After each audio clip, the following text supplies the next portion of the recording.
आज की अपनी इस वीडियो में हम चर्चा करेंगे स्वर्ग और नर्क पर कुछ अलग नजरिए से। तो जय हिंद दोस्तों, कैसे हैं आप? उम्मीद है आप बेहतर होंगे। चलिए शुरू करते हैं हमारा आज का विचारों को साझा करने का सिलसिला।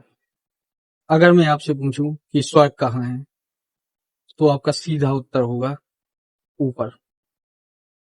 अगर मैं आपसे पूछूं कि नर्क कहाँ है, तो आप सीधा इशारा करेंगे नीचे की तरफ, शायद बहुत नीचे। लेकिन अगर स्वर्ग और नर्क मरने के बाद ही है, तो जो हम जीते जी कष्ट, दर्द, दुख सहन करते हैं वो क्या है? और जो हम खुशी, हल्कापन, दिल को सुकून महसूस करते हैं वो क्या है? हम सब ने बचपन से ही सुना है कि अगर अच्छे कर्म करोगे तो स्वर्ग जाओगे और अगर बुरे कर्म करोगे तो नरक जाओगे। बात सही भी है।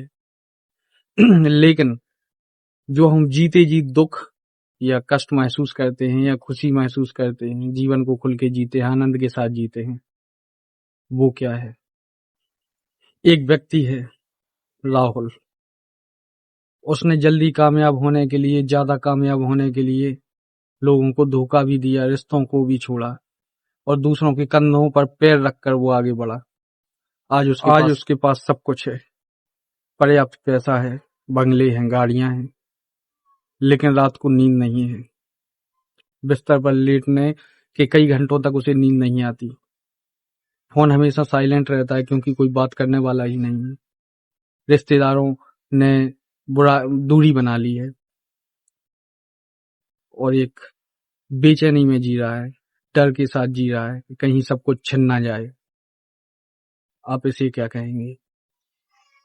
दूसरा व्यक्ति है आनंद। आनंद ने कभी भी किसी को धोखा नहीं दिया, झूठ नहीं बोला, रिश्तेदारों का हमेशा सहयोग दिया और लिया। उसके पास हालांकि पैसा और संपत्ति थोड़ी कम है, लेकिन नींद बढ़िया आती है। परिवार के साथ हंसता खेलता है, बच्चों के साथ समय बिताता है। दोस्त भी उसे फोन करते हैं, वो भी जब भी मन थोड़ा भारी हो दोस्तों से बात कर लेता है और अपना मन हल्का कर लेता है। इसे आप क्या कहेंगे? अगर हम दोनों में तुलना करें, राहुल और आनंद में, तो शायद आपको थोड़ा बहुत समझ में आएगा कि कौन स्वर्ग में जी रहा है, कौन नरक में। धोखा देने वाला व्यक्ति और झूठ बोलने वाला व्यक्ति, दूसरों का इस्तेमाल करने वाला व्यक्ति हमेशा डर में रहता है, हमेशा अकेला महसूस करता है। लेकिन जो सबका सहयोग करता है, सबको साथ लेकर चलता है, सबका सहयोग लेता भी है, वो हमेशा सुख महसूस करता है, खाना अच्छे से खाता है, शांति से, और नींद भी अच्छी लेता है। तो क्या कर्मों का फल मरने के बाद ही मिलता है, स्वर्ग या नरक के रूप में? कहीं हम स्वर्ग और नरक यहीं भोग कर तो नहीं जाते? जब भी आप इस तरह के उदाहरण देखें, सोचिएगा जरूर। अगर हम बात करें धार्मिक ग्रंथों की, तो गीता में भगवान श्री कृष्ण ने कहा है कि यथा कर्म तथा फल, यानी कर्म का फल सिर्फ अगले जन्म या पिछले जन्म में ही नहीं मिलता।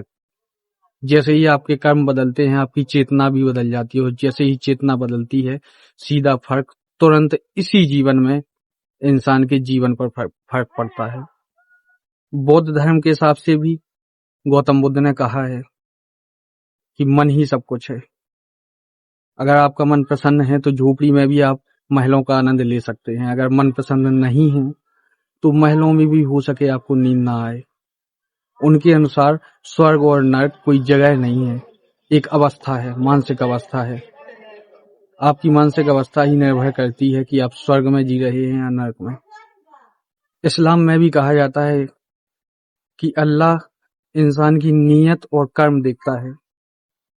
अगर आप किसी के साथ अच्छा बर्ताव और अच्छा व्यवहार करते हैं तो आपके साथ भी वैसा ही होता है। अगर आप किसी के साथ गलत करते हैं तो वही लौटकर आपके साथ भी होता है। ईसाई धर्म में भी कुछ ऐसा ही सुनने को मिलता है। ईसाई धर्म में यीशु कहते हैं कि the kingdom of God is with in you, यानी भगवान आपके अंदर ही है, आपकी मानसिक स्थिति ही भगवान है, एक तरह से कहें तो। अगर आप खुश हैं तो आप स्वर्ग में हैं, अगर आप दुखी हैं तो आप नरक में हैं। नरक स्वर्ग अवतार माया में। ये बात कहते हैं सिख धर्म के गुरु नानक देव जी। उनका कहना भी यही है कि स्वर्ग और नरक यही है जो आप भोग कर जाएंगे अपने कर्मों के हिसाब से। एक छोटे बच्चे का एक्सीडेंट हो गया और वो चोटिल था। कुछ लोग वहीं खड़े उसे देख रहे थे, वीडियो बना रहे थे, मगर कुछ लोग थे जिन्होंने आगे बढ़कर उसे हॉस्पिटल पहुंचाया। तो आपके हिसाब से कौन नरक में है, कौन स्वर्ग में? कमेंट में जवाब दीजिए। इस बात पर अगर हम गहराई से विचार करें और अपने आप को कटघरे में खड़ा करके विचार करें, अपने आप को बिल्कुल सही तरीके से जांच परख कर विचार करें, तो हम जो भी कर्म करते हैं वही हमारा भविष्य निर्धारित करता है। अगर हम किसी के साथ अच्छा कर रहे हैं, किसी की मदद कर रहे हैं, तो हम अपने लिए स्वर्ग तैयार कर रहे हैं। अगर हम किसी के साथ गलत कर रहे हैं, किसी से ईर्ष्या कर रहे हैं या किसी की बुराई कर रहे हैं, तो हम भी भविष्य के लिए अपना नरक तैयार कर रहे हैं। शायद भगवान मरने के बाद अदालत नहीं लगाते और हमारे अच्छे बुरे कर्मों का लेखा जोखा नहीं करते, तभी उन्होंने हमें हमारे कर्मों के साथ यहाँ छोड़ा है कि तुम ही स्वर्ग बनाओ, तुम ही अपना नरक बनाओ। उन्होंने स्वतंत्र छोड़ा है स्वर्ग और नरक में जीने के लिए। वो राहुल जिसने दूसरों से धोखा करके संपत्ति जोड़ी थी, वो यही नरक भोग रहा है।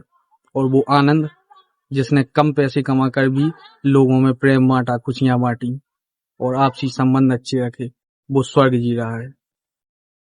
विचार जरूर कीजिएगा।